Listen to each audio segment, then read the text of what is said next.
कर्नाटक में है, महाराष्ट्र में है, चंडीगढ़ में है, दिल्ली में है, आंध्र प्रदेश में है, सभी राज्यों में है। बताइए, मैं आज लोकतंत्र के चौथे स्तंभ के माध्यम से, क्योंकि ये लड़ाई बारी बिक्री की नहीं है, ये लड़ाई विभाजन की नहीं है, ये लड़ाई मानवता की है, ये लड़ाई रोटी के अधिकार की है। मेरे जितने यूपी बिहार के भाइयों जिनको ये लगता है, बताइए बाकी राज्यों में आपका क्या स्टैंड है? बाकी राज्यों में आपका क्या अधिकार है? अरे उतना छोड़िए, हजारीबाग के सांसद और सांसद के बाप भी बिहार में हाल फिलहाल बड़का गांव गए थे और जयंत सिन्हा बगल में बेटा खड़ा था। जयंत सिन्हा जी के बगल में उनका बेटा खड़ा था और क्या बोला पता है? इस पुल का निर्माण हम नहीं कर पाए, मेरा बेटा करेगा। बप्पो सांसद, जयंतो सांसद, अगर बेटू आप सांसद को तैयारी करें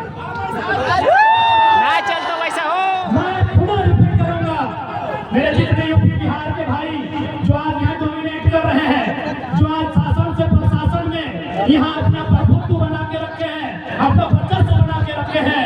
आपके लोग महाराष्ट्र में भी है, एक मुखिया नहीं है आपका वहाँ, एक वार्ड पार्षद नहीं है आपका वहाँ। ये झारखंड है, एक तो उल्टा आपको झोली भर के रहने दिए, ठिकाना दिए, और आज हम यहाँ दिखा के बात करते हैं कि भारत में कोई कहीं है। तो बताइए महाराष्ट्र में आपका कितना विधायक है? पश्चिम बंगाल में आपका कितना एमपी है? पश्चिम बंगाल में आपका कितना एमपी है? बताइए। दिल्ली का बात मत कीजिए, दिल्ली राज्य नहीं है, दिल्ली राज्य नहीं, की बात नहीं करेंगे। तमिलनाडु में आपका कितना विधायक है? तेलंगाना में आपका कितना विधायक है? झारखंड में गिना देते हैं। जयंत सिन्हा विधायक का एमपी गिना है, जयंत सिन्हा, संजय सेठ, सुनील सिंह, पीडिया, पीएनसी, कितना गिनाएंगे? कितना गिनाएंगे? इसलिए हम स्वीकार करते हैं, मैं खासकर मैं बिहार के तमाम जो भी लोग जिस पद पर हैं, मैं आपको बड़ा भाई मानता हूँ। संवैधानिक दृष्टिकोण से आप हमारे बड़े भाई हैं, क्योंकि इसी भारत के संविधान के तहत हम लोग आपसे अलग राज लिए हैं। और ये मेरा संदेश क्योंकि लोग बिहारी झारखंडी करते हैं, मैं लोकतंत्र के चौथे स्तंभ के माध्यम से, क्योंकि याद रखिएगा झारखंड के बाद इससे बड़े बड़े दबंग नेता आएंगे। इस छोटी सी आयु में इतनी सरल तरीकों से बात रखने वाला बेटा बहुत कम आएगा। मैं तमाम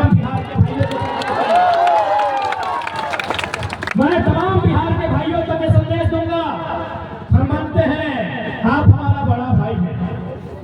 अभी गांव में शादी का सीजन है, अगर किसी भाई का विवाह होता है 5 साल बाद उसको अधिकार अलग दिया जाता है, चूल्हा अलग दिया जाता है। यस या नो? यस। हमरो भाई के बिहार भाई लोग नेता ना के कर लियो, माफी चाहिए कि हम घर नहीं। अगर भाई का, क्योंकि शादी का दिन है, भाई को शादी दिया 2 महीना 6 महीना बाद चूल्हा अलग नहीं गया, कुछ साल बाद उसको खेत अलग मिला, मिला कि नहीं मिला? तो यदि उसको चूल्हा अलग मिला, तो क्या बड़ा भाई का ये कर्तव्य बनता है कि छोटे भाई का चूल्हा में जाके अपना भोजन पकाएगा? नहीं बनता है। क्या बड़ा भाई का कर्तव्य बनता है कि छोटे भाई को हिस्सा में जो खेत मिला है उसमें जबरदस्ती फसल लगाएगा? नहीं। ये संदेश बिहार के भाइयों के लिए सीधा संदेश, कोई डर भय नहीं, लॉजिकली संदेश, सीधा संदेश बिहार के भाइयों के लिए है। हाँ, हम स्वीकार करते हैं हम बिहार से ही अलग हुए हैं और हम आपको अपना बड़ा भाई और खुद को छोटा भाई मानते हैं। और आपसे हमने जमीन का टुकड़ा 46% लिया है। जैसे हमारा क्षेत्रफल है 79,000 वर्ग किलोमीटर, बिहार का 93,000 वर्ग किलोमीटर, उनके पास 54% है, हमारे पास 46 है। चले 46 ही बहुत है। तमाम बिहार के भाइयों, हमने आपसे ही अलग राज लिया है, हम आपका छोटा भाई है, हम अलग चूल्हा ले लिए, हम अपना अलग खेत बना लिए, अरे हम अपनी पत्नी भी बिहार के अलग ले आए। क्या हमारी पत्नी आपकी होगी? नहीं। क्या हमारा खेत आपका होगा? नहीं। क्या हमारा चूल्हा आपका होगा? नहीं। जब हमारा चूल्हा आपका नहीं, हमारी रोटी आपकी नहीं, हमारी पत्नी आपकी नहीं, हमारा खेत आपका नहीं, तो फिर ये राज आपका कैसे?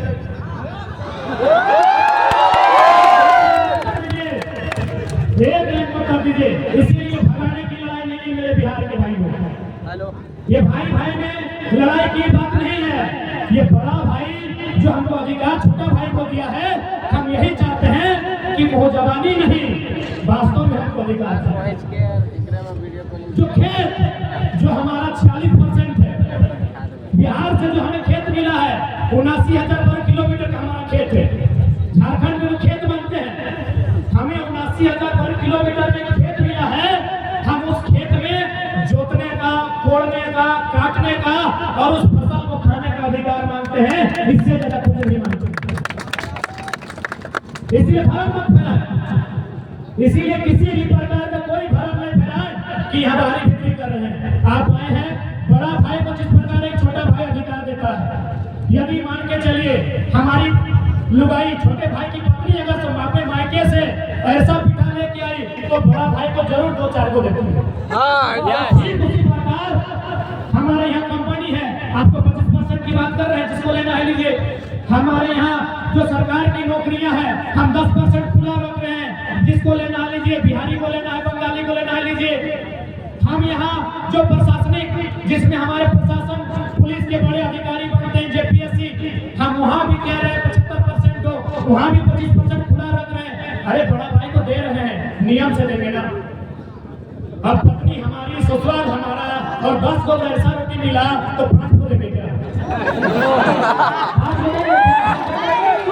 अरे पत्नी हमारी, ससुराल हमारा, ऐसा क्या समझ रहे ना?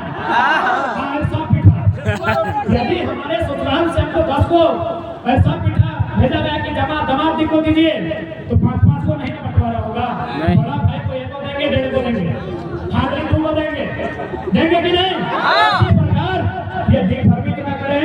बिहार हमारा बड़ा भाई है, हम बिहार में नजर नहीं गड़ाते हैं।